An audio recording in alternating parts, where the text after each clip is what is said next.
Alrighty, this is a brand new OnePlus ONE. Probably the stupidest named cell phones that I've ever heard of, short of the iPhone 20 or Galaxy S25 that's going to come out probably here in a few years.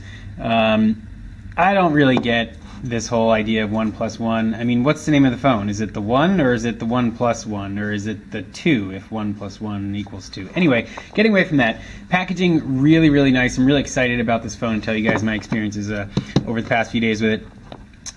Very sleek design. This is the 64 gig sandstone black model that I have in this box. It is LTE, GSM, and WCDMA, which is pretty cool. Works great in the USA. It is a global version as well, meaning I guess that it's unlocked. I don't know. But the nice thing about this box is what's inside of it. And when we undo this and take a look, you can see that these guys have done a really, really great job with packaging here. I mean, everything about this phone screams premium, from the packaging all the way to the design, even to the layout of how it's sort of inlaid here in the box. Everything's very clean, very modern looking. I pull this little tab here to get the phone out. We can see that this is the OnePlus ONE in sandstone black, black slab, 5.5-inch display. Turn it over and it's got this sort of rough feeling texture to it. Doesn't feel like plastic, even though I'd imagine it is plastic. Just feels good. There's a company called Rock that made I think it was called a quicksand cover case that I reviewed for the Galaxy S3 a while ago. This feels exactly the same. You can see the CyanogenMod badge here on the bottom, suggesting that the phone does run CyanogenMod. Little OnePlus logo up here. Nicely inlaid camera at the top. Very smooth, very clean lines on this phone. This is probably one of the nicest designed Android phones I've seen in a long time. That distinction was awarded to HTC in the past, but I think the M8 has gotten a little bit boring lately because they've sort of stuck with the M7 design. They just made it bigger. And so my current design award for Android goes here to the OnePlus ONE. I think this is a beautiful phone. Everybody that I show this phone to loves it. They take a look at it and they immediately say, what kind of phone is that? Because it's so striking and because it's such an interesting looking and clean design. That's not an iPhone.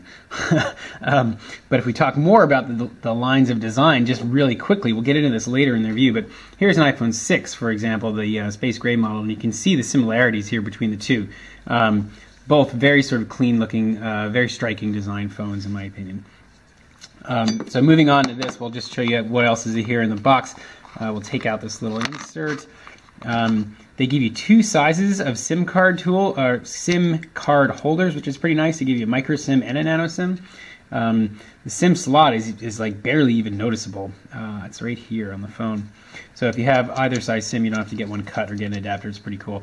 Nice flat red USB cable, sort of a neat, interesting design here with a little strap. And a SIM ejector tool.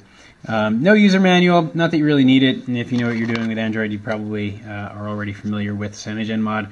And we'll talk more about the software here in a minute. But for now, like I said, design of this phone, great, 5.5 inches, so it is rather large. 5.5 inches is very big to hold on to. We're talking iPhone 6 Plus, Galaxy Note size screen here, so this is definitely a big phone. So I want to make sure you guys have a really good understanding of just how large this phone is. On the left we have an iPhone 6 with its big for a size of 4.7 inches. On the right we have a Moto X with a 5.2-inch display, and like I said, we have this gigantic Oppo with 5.5-inch display. As much as I like this phone, and I'll wrap this up at the end, but the screen on this phone is huge. And if you are not comfortable or not able to, or for whatever reason don't want a large size phone, don't even think about buying this device. It is ridiculous how big this is. It's to the point where like you need two hands to do everything. You know, it's thin and it's light and it does feel really great in your hand, but for crying out loud, it's freaking huge. I'm just not a big fan of big size screens. I just don't like it. I like 4.7 inches, 5 inches max. I would say that Nexus 5 is probably the biggest I like to go. Even this Motorola X 2014 X Plus One at 5.2 inches is too big for me. I don't like it. Out of these three phones here, they're all three probably top of the line from their respective companies for this year, or 2014 anyway. The 4.7 inch iPhone 6 is the best fit for my hand. I like the size of the iPhone 6. I think the thinness and the build and the screen size are a perfect fit for me. Granted, that's not for everybody, but for my size hands, for the average size hand, I would say 4.7 inches is perfect. So anyway, getting away from screen size here, we'll talk more about the features of the OnePlus One and sort of what it offers to everybody. And so this phone runs CyanogenMod. And so if you're not familiar with CyanogenMod, it was built by it's a custom software developed by sort of Android enthusiasts from a long time ago. And CyanogenMod's been around for really, I would say, and I could be wrong, but at least 2009, maybe even before that. And it started with the HTC phones, the original Android phones that came out, and it's grown over time with new developers and the new versions of Android. And the great thing about CyanogenMod is that it sort of runs very close to stock Android, but with little tweaks and features here and there that you don't see with a lot of the flagship Android phones. And with that, those tweaks and added features comes both bugginess and the fact that your older Android devices can run newer Android features. So CyanogenMod's been really good about supporting older hardware and having it run the newest version of Android. But the Android version on this model of OnePlus One is current. It's KitKat. It's 4.4. The device runs, I wouldn't say it's perfect by any means. There's definitely hints of lag in this phone, which is disappointing. When I swipe over to my Google Now page, I definitely do see some lag. I see a little bit of application lag when I open and close apps. Overall, it's pretty smooth. Overall, I think it does work really well. I think that they've done a really good job of pairing the software with the hardware. But there is lag, and that's frustrating. If you were to look at this phone and run it side by side against my Nexus 5 that's running Android L, you would notice that the Android L and the Nexus 5 actually runs a bit smoother. And so hopefully the speed of this phone will increase when Nexus L gets released, when Android L gets released and it's ported over to these new devices. So let's talk just a little bit about the camera in this phone. The camera is probably one of the things I like best in the OnePlus One. But however, I have noticed a little bit of noise control issues. These are shots I just took right now in available light with the iPhone 6 here and then the OnePlus One. I don't know if you guys are going to be able to see this on a computer screen or not, but there's a lot of noise, and noise is color dots. You see pixels that are colored that aren't supposed to be, and you can see a lot of noise in the OnePlus One compared to the iPhone 6. The iPhone 6 also looks like it has a little bit better contrast than the OnePlus One, but actually the sharpness of the OnePlus One is a little bit nicer than in the iPhone 6. So my point in this is that while the camera on the OnePlus One is good, there are some problems with it in terms of its noise control. But overall, you're getting a really nice 13 megapixel rear-facing camera in this phone that does a really good job, considering that the cost of this phone is pretty cheap at $350, I think I paid for this 64 gig model. Outdoor shots are also really good. You can see here's a high dynamic range shot. And again, the color, the quality, the sharpness, the camera is really good. I don't think you'll be disappointed by the camera in this phone by any means. You might have to deal with some noise control issues if you're really serious about how your photos look, but for all intents and purposes, it's a really, really good camera. Other points of note here, battery life is I would say very good at 1 day. It would be nicer if it was longer. 2 days like the new Sony Xperia series would be really great. But a day of battery life is what we've come to expect from smartphones, and so I won't really complain too much about that. There's always room for improved battery life, but for this phone we're getting about a day.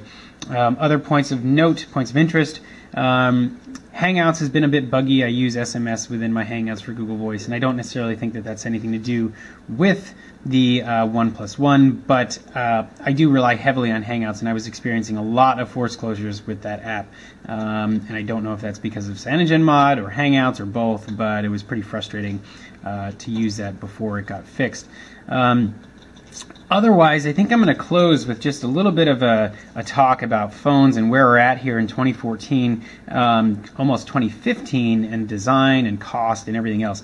The best thing about this phone is the price, the features, and the build quality. The worst thing about this phone is their marketing, their stupid invite system to buy one, and the fact that it's only offered in this gigantic 5.5-inch size.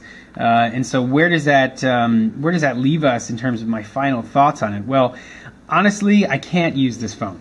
It's just too freaking big for me. 5.5 inches is above and beyond too big. It's the same size as the Galaxy Note. It's the same size as the iPhone 6 Plus. It's just far too big for the normal human hand.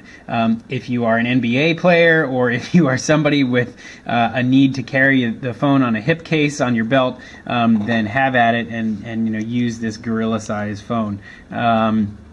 Normal people, normal humans, I think, would like a little bit smaller phone, something that you can easily fit in a pocket and easily carry with one hand, more iPhone size, or even I would give the Motorola here, even Motorola size in terms of screen, normal hand size with the screen and everything. But more talk about the cost and what I like about this phone rather than what I don't like. The build is fantastic. The design of the phone is fantastic. The shipping materials and packaging are fantastic. The way the phone looks and feels and just this premium sort of aesthetic is fantastic. It's great that we have these types of things with Android. It's great that we have custom, sort of a homegrown software appearing on a well, I wouldn't call this device necessarily mainstream, but something that you can go out and purchase. I think that's wonderful. I love that about Android. That's the best thing about Android, is that you get all of the choice and diversity of devices, especially when you compare that to iPhone, right? I mean, Apple releases one phone or two phones a year, and that's that. And it leaves its users with basically no choice, no customization, no options at all. But, I take a look at these two phones here, probably my two favorite phones right now, and I just compare the choice I have with all these. I mean, I get great options, great customizations with the hardware, with Motorola, and then, this OnePlus ONE, I get an awesome phone with completely custom software that I can change, that CyanogenMod is going to support and, keep up to date, at a super low price of $350. And so, I'm just bursting with excitement for what's going to come of this type of company with this type of hardware in the future. But for right now, as much as I like this phone, there's a few things that are just a deal breaker for me, and one of those is just the size. 5.5 inches is just too big for me. So I'm going to stick with something a little bit smaller. But anyway, hope you guys enjoyed this video. Don't forget to check out everything else I have on YouTube, and rate, comment, and subscribe. Thanks.